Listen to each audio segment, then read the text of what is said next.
जय श्री कृष्णा दोस्तों, आप सभी का बहुत बहुत स्वागत है। आज का हमारा टॉपिक राहु है।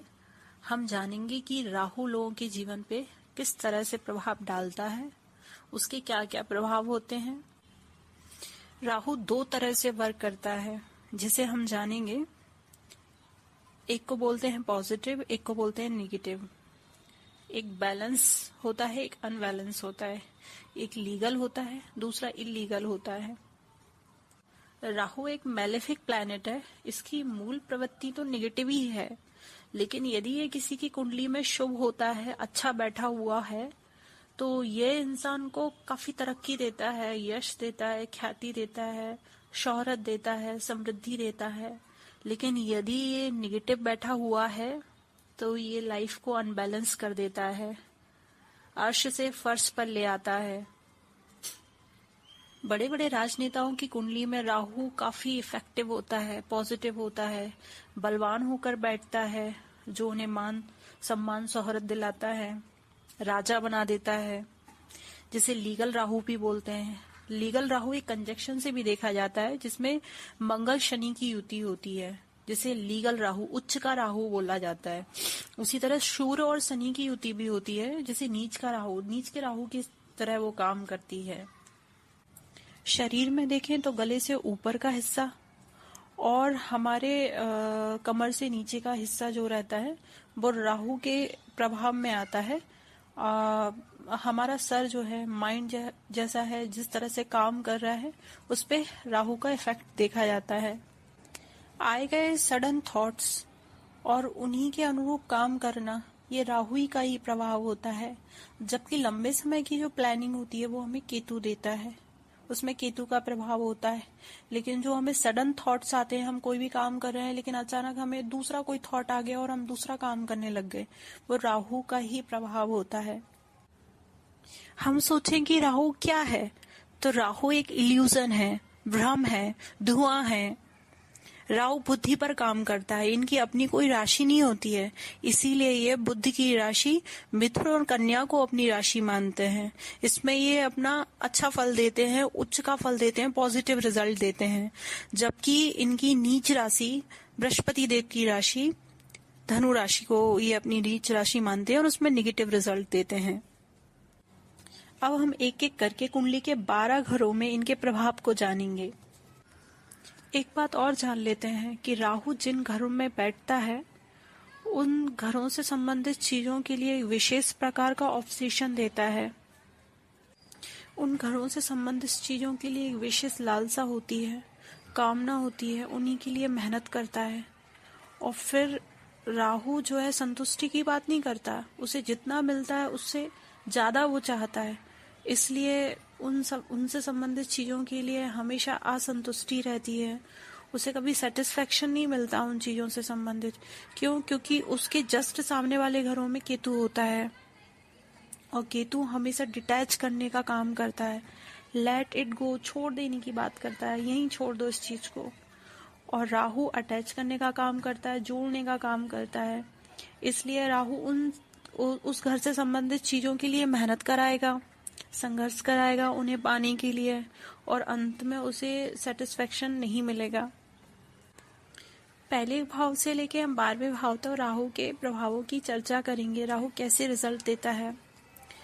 तो सबसे पहले हम पहले भाव की चर्चा करेंगे। तो पहला भाव किस चीज का होता है? पहला भाव हमारा व्यवहार, हमारा चरित्र, हमारे सोचने समझने की शक्ति, हम कैसा सोचते हैं, कैसा लोगों से व्यवहार करते हैं, हमारा कैसा चरित्र है, यानी ओवरऑल पर्सनैलिटी जो होती है वो हमारा फर्स्ट हाउस शो करता है। यदि राहु फर्स्ट हाउस में आकर बैठ जाए तो इंसान की बुद्धि तो शार्प हो जाएगी, लेकिन उसे इतना इल्यूजन देगा, इतना भ्रमित करेगा कि वो ठीक से डिसीजन नहीं ले पाएगा। सोचने समझने में उसको प्रॉब्लम होगी, वो समझ ही नहीं पाएगा कि अभी के हिसाब से इस सिचुएशन में मुझे क्या डिसीजन लेना चाहिए, और कंफ्यूजन उसको सबसे ज्यादा रहेगा। अब शार्प माइंडेड तो है, किसी भी चीज को आसानी से सीख लेगा, समझ लेगा, उसे नई नई चीजों को सीखने का भी शौक होगा और वो आसानी से सीख भी लेगा। 7वें भाव पर अपनी पूर्ण दृष्टि, 7वीं दृष्टि डालकर उसको डिस्टर्ब करने का काम करेगा। अब हम आगे बढ़ते हैं और सेकंड हाउस की बात करते हैं। यदि राहु सेकंड हाउस में है तो कैसे काम करेगा। सेकंड हाउस किस चीज का होता है? धन संचय का होता है, सेविंग्स का होता है। तो राहु यहाँ बैठ के नए नए तरीके खोजेगा, आउट ऑफ द बॉक्स जाके काम करेगा, नई नई ट्रिक्स निकालेगा सेविंग्स के लिए। लेकिन क्या होगा कि उसे संतोष नहीं होगा, उसे हमेशा असंतुष्टि बनी होगी। और ऐसे में यदि किसी विच्छेदी ग्रह मैलेफिक प्लैनेट की भी दृष्टि इस राहु पे पड़ जाती है, सेकंड ग्रह के, सेकंड हाउस के, तो क्या होगा कि सेविंग्स हो ही नहीं पाएगी। वो बहुत कोशिश करेगा क्योंकि ऑब्सेशन देगा ज़्यादा से ज़्यादा सेविंग्स करने की, ज़्यादा से ज़्यादा धन संचय करने की। लेकिन क्या होगा कि सेविंग्स हो ही नहीं पाएगी, किसी ना किसी चीज़ में जो है व्यय होगा, या सेविंग्स होगी भी तो उसको संतोष नहीं होगा। उसे लगेगा यार कुछ सेविंग्स ही नहीं हो रही है, उसे तो और पैसे कमाने हैं, उसे तो और सेविंग्स चाहिए, उसे सेटिस्फेक्शन मिलेगा ही नहीं। अब हम थर्ड हाउस की बात करते हैं। थर्ड हाउस समस्याओं का घर होता है, the house of hard work. ये हमसे मेहनत कराता है। ये हमारे छोटे भाई बहनों का भी घर होता है। इस घर में कोई भी मैलेफिक प्लैनेट अच्छा ही रिजल्ट देगा। इसमें यदि राहु आके बैठता है तो वो अच्छा ही फल देगा। राहु इंसान को बहुत कर्मठ बना देगा, मेहनती बना देगा। ऐसा इंसान भले ही इंटेलिजेंट ना हो, शार्प माइंडेड ना हो, लेकिन फिर भी राहु ऐसे इंसान को इतना मेहनती बना देगा कि वो अच्छे अच्छे इंटेलिजेंट लोगों को भी पीछे छोड़ देगा। ऐसा इंसान कभी मेहनत करना नहीं छोड़ता। ऐसा इंसान हमेशा स्ट्रगल करता है, कठिनाइयों से लड़ने की क्षमता रखता है, उनसे जीतने की विल पावर रखता है। ऐसे इंसान को कोई हरा नहीं पाएगा। ऐसे लोगों का भले ही भाग्य साथ ना दे, उन्हें मेहनत ज़्यादा करनी पड़े, लेकिन ऐसे लोग अपनी मेहनत से सक्सेस पा ही लेते हैं। राहु मेहनत करने का ऑब्सेशन देगा, उसे कभी अपनी मेहनत से संतुष्टि ही नहीं होगी, वो और मेहनत करेगा और मेहनत करेगा। तो राहु तीसरे घर में अच्छा रिजल्ट देते हैं। थर्ड हाउस में राहु इन लॉज से भी अच्छे संबंध देता है, यानी ससुराल से अच्छे संबंध होते हैं। अब हम फोर्थ हाउस की चर्चा करते हैं। तो फोर्थ हाउस किस चीज़ का होता है? तो फोर्थ हाउस हमारी माता का घर होता है, हमारा घर का सुख होता है, भूमि भवन वाहन चल अचल संपत्ति का घर होता है, लग्जरी का घर होता है। तो ऐसा व्यक्ति जिसकी फोर्थ हाउस में राहु बैठा है वो अपनी माता से काफ़ी अटैच मिलेगा और लोगों की तुलना में। इसको लग्जरी लाइफ चाहिए होगी, ऐसी लाइफ की चाहत होगी। इन्हीं चीज़ों के लिए वो मेहनत भी करेगा, इन्हीं चीज़ों को पाने की लालसा रखेगा। ऐसे व्यक्ति को अपनी माता से भी एक ख़ास अटैचमेंट होगा। अपनी माता के विरुद्ध वो कुछ भी नहीं सुन पाएगा। तो यदि यहाँ नीच का राहु बैठा है या चंद्रमा पीड़ित है किसी तरह से, या किसी मैलेफिक प्लैनेट की दृष्टि इस राहु पे पड़ रही है, तो फिर इसे माता का सुख नहीं मिलेगा, या माता जो है वो दुखी होंगी, या उनको कष्ट होगा, उनकी हड्डियों में तकलीफ़ होगी, और जो भी संपत्ति का सुख इसे नहीं मिल पाएगा। अब हम आगे चर्चा फिफ्थ हाउस की करेंगे। फिफ्थ हाउस किसको डिनोट करता है? तो प्रेम, शिक्षा, संतान और हमारे पूर्व जन्मों को। यदि यहाँ राहु बैठा है तो राहु यदि पॉजिटिव है तो हमारी शिक्षा बहुत अच्छी हो जाएगी, संतान प्राप्ति में कोई समस्या नहीं होगी। और यदि यहाँ नेगेटिव है राहु, यानी कि नीच का बैठा है, या किसी मैलेफिक प्लैनेट की दृष्टि इस पर आ रही है, और तो दशा अंतर दशा में इसके हमें बहुत नेगेटिव रिजल्ट मिलेंगे, यानी कि शिक्षा हमारी अधूरी रह जाएगी और संतान प्राप्ति में बाधा होगी, प्रेम में भी ब्रेकअप जैसी चीज़ें होंगी। इसके अलावा यदि हमारे पूर्व जन्म के अच्छे फल हैं तो हमें सडन प्रॉफिट, और यदि निगेटिव हैं, बुरे हमारे कर्म फल रहे हैं पूर्व जन्मों में, तो हमें सडन निगेटिव जो है रिजल्ट देखने को मिलेंगे। तो फिफ्थ हाउस का राहु जो है सडन चेंजेस देता है। आगे बात करेंगे सिक्स्थ हाउस की। तो छठा घर किस चीज़ का होता है? रोग, रिपु, ऋण। रोग जो बीमारियां हैं, रिपु यानी कि शत्रु, ऋण यानी कि कर्ज, उधार। इसके अलावा ये सेवा भाव को भी दिखाता है। राहु 6th हाउस में बैठ के शत्रुहंता योग बनाता है, यानी इस हाउस में वो अच्छा रिजल्ट देते हैं। यदि रोग रिपु ऋण होता है व्यक्ति को, तो वो इन तीनों से निजात पा लेता है चतुराई से। ऐसा व्यक्ति डिप्लोमेटिक होता है और ऐसे व्यक्ति के शत्रु भी बहुत होते हैं, लेकिन वो इन तीनों से ही निजात पा लेता है। वो ऐसी सिचुएशन में बार बार फंसेगा, यानी उसे रोग भी होगा, उसके शत्रु भी होंगे, ऋण भी होगा उसके ऊपर, लेकिन राहु इन चीज़ों से उसे निकाल लेगा। क्योंकि ऐसे घर में राहु स्ट्रगल करवाएगा, संघर्ष कराएगा, लेकिन चतुराई से वो इनसे निजात पा लेगा। लेकिन ऐसे व्यक्तियों की नींद जो है वो डिस्टर्ब होती है, उनका कोई रूटीन नहीं होता, उन्हें सोने में दिक्कत होती है। वो कभी ज़्यादा सोते हैं, कभी कम सोते हैं, उनको आधी रात तक नींद ही नहीं आती है, या कभी जल्दी सो जाते हैं, या कभी 4 बजे तक नहीं सोते हैं। तो नींद ऐसे लोगों की डिस्टर्ब देखी जाती है। 6वें घर के राहु को कंपटीशन की दृष्टि से भी अच्छा माना जाता है। यदि जातक किसी भी कंपटीशन में पार्टिसिपेट करता है, किसी एग्ज़ाम को टारगेट करता है, तो एक तरीके से वो रिपु का ही रूप होता है। तो राहु काफ़ी सपोर्ट करता है और जीत दिलाता है। तो कंपटीशन को ब्रेक करने के लिए भी राहु काफ़ी सपोर्टिव होता है। यदि 6वें घर में राहु जैसे किसी और मैलेफिक प्लैनेट की युति हो जाती है राहु के साथ, जैसे शनि या मंगल की, तो ये काफ़ी अच्छा रिज़ल्ट मिलता है। ऐसा जातक जो भी कंपटीशन में भाग लेगा, पार्टिसिपेट करेगा, उसे उसकी जीत निश्चित ही होगी। अब बात करते हैं 7th हाउस में राहु की। 7th हाउस पार्टनरशिप का होता है। इसके अलावा लाइफ पार्टनर का होता है, यानी कि मैरिज का होता है, मैरिड लाइफ का होता है। तो ऐसे व्यक्ति को अपने लाइफ पार्टनर के लिए एक विशेष प्रकार का ऑब्सेशन होगा, और उसे जो है सेटिस्फेक्शन नहीं मिलेगा, जो है अपने लाइफ पार्टनर से उसे सेटिस्फेक्शन नहीं मिलेगा।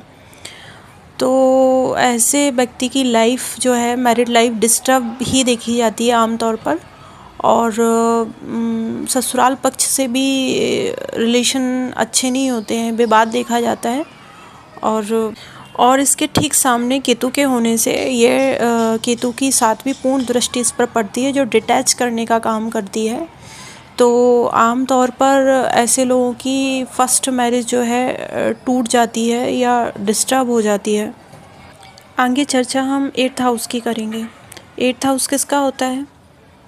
8th हाउस गुप्त विद्याओं का होता है, अकल्ट साइंस। गुप्त विद्याएं जैसे ज्योतिष को भी देखा जाता है, तांत्रिक विद्या को भी देखा जाता है। ये मृत्यु का भी घर होता है, सडन लॉस, सडन गेन का भी होता है। ज्योतिष के साथ साथ ये न्यूमरोलॉजी हो गया, पामिस्ट्री हो गया। यदि यहाँ राहु बैठा है तो इन सब चीज़ों से आपको एक ख़ास अटैचमेंट देगा, अट्रैक्शन देगा इनके प्रति, और आपको प्रेरित करेगा ये सीखने के लिए। राहु इसमें बैठ के आपको सडन लॉस देगा, सडन गेन देगा, और आपको आपका जो रुझान होगा ये सीखने के लिए भी होगा, तंत्र विद्या वगैरह से भी सीखने के लिए आपको प्रेरित करेगा। और आपने देखा होगा कि ऐसे लोगों के ऊपर ही तंत्र बहुत आसानी से हो जाते हैं, या ऐसे लोग उस चीज़ के चपेट में आ जाते हैं। इसके बाद हम बात करेंगे 9वें घर में राहु के प्रभाव की। द हाउस ऑफ लक, यानी कि ये हमारे भाग्य का घर होता है, हमारे पिता का घर माना जाता है। ऐसे व्यक्ति का अपने पिताजी से काफ़ी अटैचमेंट होगा, और ये चूँकि धर्म का घर है तो ऐसा व्यक्ति काफ़ी रिलीजियस होगा, रिलीजियस एक्टिविटी में काफ़ी एक्टिव रहेगा। ये घर गुरु का भी है, तो ऐसा व्यक्ति एक अच्छे मेंटोर की तलाश में रहता है, एक अच्छे गुरु की तलाश में रहता है। आगे चलते हैं और अब बात करते हैं 10वें घर की। 10वें के राहु को कहा गया है कि जिसके राहु 10 में, दुनिया उसके बस में। ऐसा इसलिए क्योंकि 10वां घर हमारे काम का घर है, हमारा वर्क प्लेस है। तो यहाँ बैठ के राहु आपको काम के प्रति इतना ऑब्सेस्ड कर देगा कि आप जो है इतनी मेहनत करेंगे कि आपको अपने काम के प्रति मतलब बहुत सुकून मिलेगा। आप और ज़्यादा से ज़्यादा मेहनत करेंगे अपने वर्क प्लेस पे, और आपके सराउंडिंग में जितने भी लोग होंगे आप उनमें अलग ही पहचाने जाएंगे अपने काम से, अपनी मेहनत से। क्योंकि आप जितनी मेहनत करेंगे, जितना अच्छा काम करेंगे, जितना अच्छा परफॉर्म करेंगे, आपको उतना ही अच्छा फील होगा। आपको घर से भी ज़्यादा अच्छा फील अपने वर्क प्लेस पे होगा। अब बात करते हैं 11th हाउस की। तो 11th हाउस हमारी इच्छा का, फ्रेंड्स का और अचीवमेंट्स का घर होता है। यहाँ बैठ के राहु कैसे रिज़ल्ट देगा? यहाँ राहु अच्छे रिज़ल्ट देता है। व्यक्ति अपनी इच्छा पूर्ति के लिए, अचीवमेंट्स के लिए किसी भी हद तक जाने को तैयार रहता है। Out of the limit, out of the character जाके ये काम करता है, और दोस्तों के प्रति काफ़ी ईमानदार रहता है, और उनके प्रति हमेशा वफादारी इसके मन में रहती है। आगे बात करेंगे 12th हाउस की। यदि यहाँ पर राहु नेगेटिव बैठा हुआ है, नेगेटिव रिजल्ट दे रहा है, तो नीच का बैठा हुआ है, तो ऐसा व्यक्ति झूठे केस में फंसेगा और जेल, कारागार जैसे दुर्योग देता है। जेल जाता है, कोर्ट केस होते हैं, ऐसी स्थिति होती है। अनर्गल थॉट्स आएंगे, सो नहीं पाएगा रात को। ये ऐसा इंसान कभी सोता ही नहीं है। यदि राहु नेगेटिव होकर 12th हाउस में बैठा है, उसको कभी नींद नहीं आती है, और अनगिनत थॉट्स, इतना परेशान हो जाएगा व्यक्ति कि वो उसको कभी चैन ही नहीं पड़ेगा, परेशान हो जाएगा। अनर्गल थॉट्स आएंगे उसके दिमाग में, और बहुत बेचैनी टाइप की उसके मन में रहेगी। लेकिन यदि यही राहु, 12th हाउस का राहु यदि पॉजिटिव हो जाए, अच्छा राहु है यहाँ पे, या इंसान जो है अपनी डायरेक्शन चेंज कर ले, उसे समझ आ जाए कि ये हमें नेगेटिव रिज़ल्ट दे रहा है और हमें इसे कन्वर्ट करना है पॉजिटिव रिज़ल्ट में, तो वो ऐसा बिल्कुल कर सकता है। तो पॉजिटिव क्या होगा? यदि यहाँ राहु बैठ के पॉजिटिव रिज़ल्ट दे रहा है, तो ऐसे व्यक्ति को अनगिनत थॉट्स आएंगे, बिल्कुल आएंगे।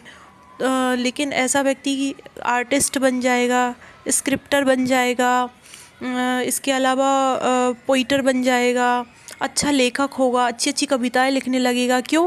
क्योंकि उसको जो थॉट्स आ रहे हैं वो जो है सीक्वेंस जो है सीक्वेंसिव है, तो वो अच्छी अच्छी कविताएं लिखने लगेगा, शायरी करने लग जाएगा, तो उसको सक्सेस मिलेगी। ऐसा व्यक्ति यदि विदेश चला जाए, अपने बर्थ प्लेस से दूर चला जाए, तो उसे और अच्छी सक्सेस मिलेगी, और उसे अच्छी अर्निंग होगी, वो एक सक्सेसफुल लाइफ जिएगा।